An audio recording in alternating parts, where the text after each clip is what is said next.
Hey, Magic fans, Capnclyde here, and we're back again for a bit of news. So, on the docket for today, we're going to talk about Modern Horizon packs, or just packs in general of what you're going to see between draft boosters, set boosters, and collector boosters. But this one in particular is going to circle around Dungeons and Dragons.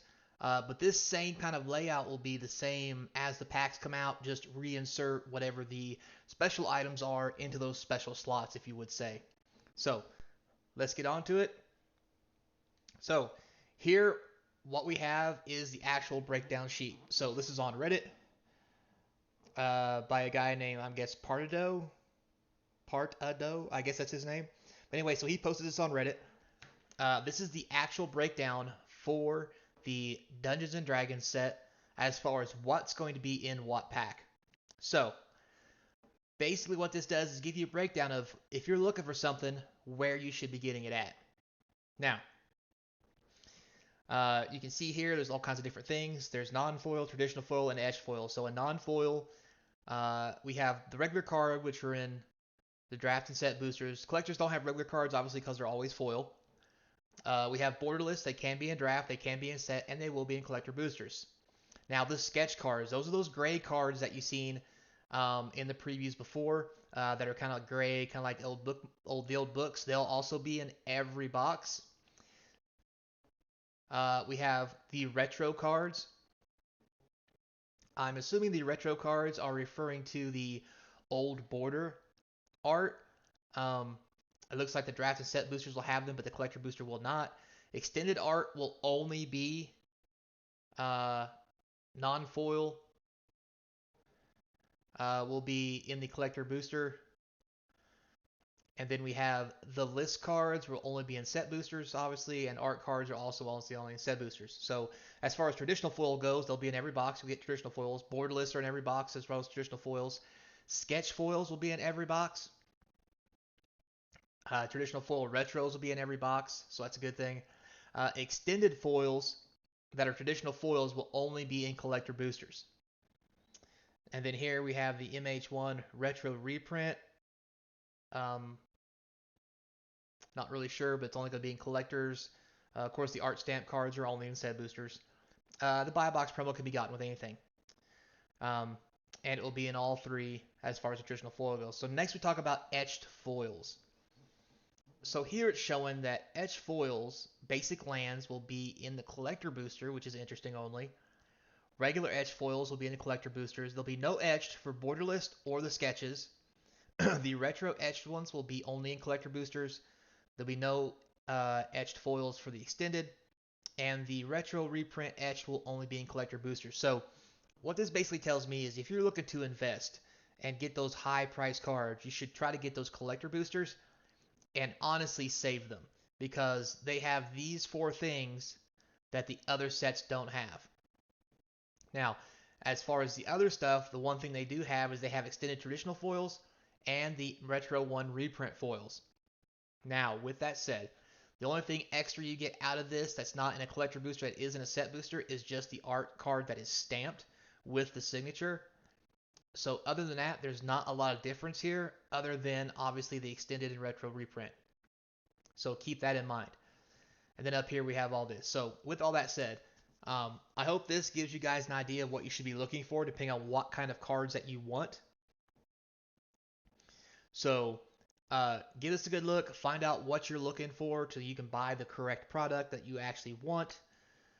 Um, with that said, I do want to touch on another topic here, and that's we have two types of foils. We have traditional foils and we have etched foils. So for those of you who may not have paid attention, but um, unless they change, if you remember the Strixhaven etched foils, people didn't like them.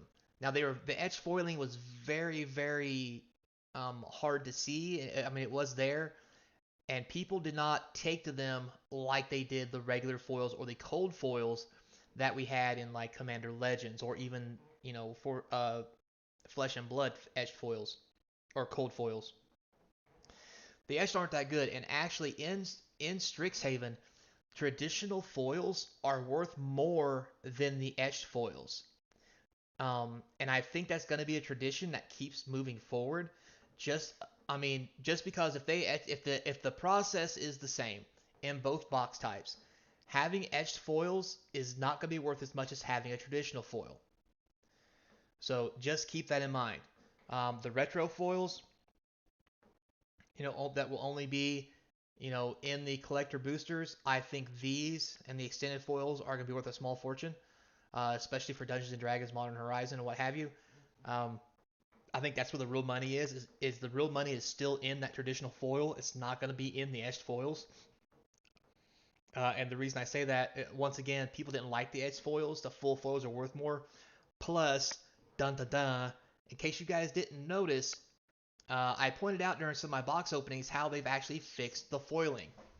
And I'll have um, another another video about that to actually show you guys.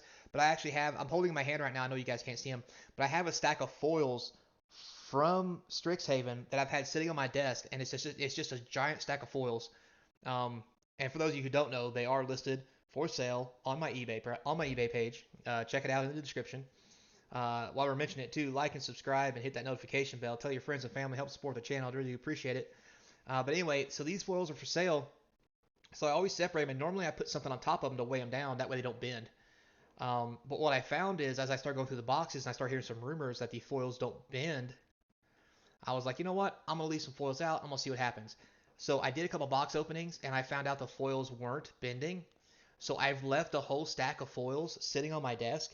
And as I look at them right now, and I'll make a video about it later, they actually have not bent. These are all full foil cards without bending. And that is a big game changer. Because that was the reason people were talking about wanting cold foils and etched foils, is because they didn't bend like the regular traditional foils did. They don't turn into Pringles after, a matter of minutes being out of the package. And that was the real big thing that people really hate about the Magic, is the fact that you can get these cool foils, but they bend and they do this and they do that, and they become unusable because you can't play them in your decks because they look marked.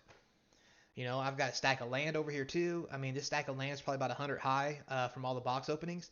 They're all completely flat, and they're all foil, and they're pretty foils. So like, I think they finally figured it out, and they finally fixed the foiling.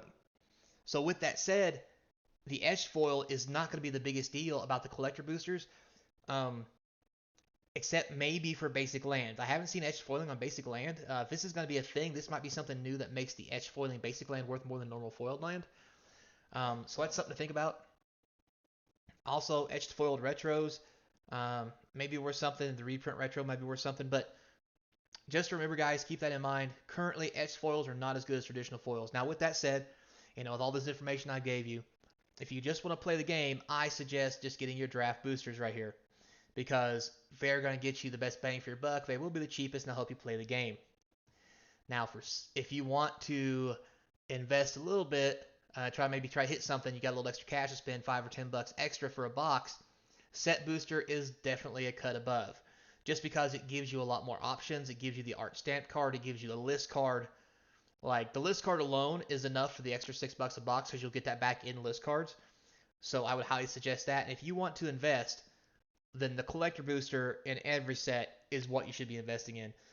If you look into the current prices, most of the collector boosters are going through the roof, and it's getting to the point now where they're coming out and being audaciously high priced from the get-go, which means they're not going to do anything but probably go up, especially on the really good ones. And Modern Horizons is really bringing that to light. Even though it's not a even though it's a printed demand set, it's come out in a way very similar to Time Spiral Remastered, which really upsets me. Because if it is a printed demand, then there should not be these giant high price box prices that people are trying to sell them for over $400, $500. It's just ridiculous. If you can't get a collector box for $320 or less, um, I wouldn't buy them, because more should be coming out, because it's the printed demand set.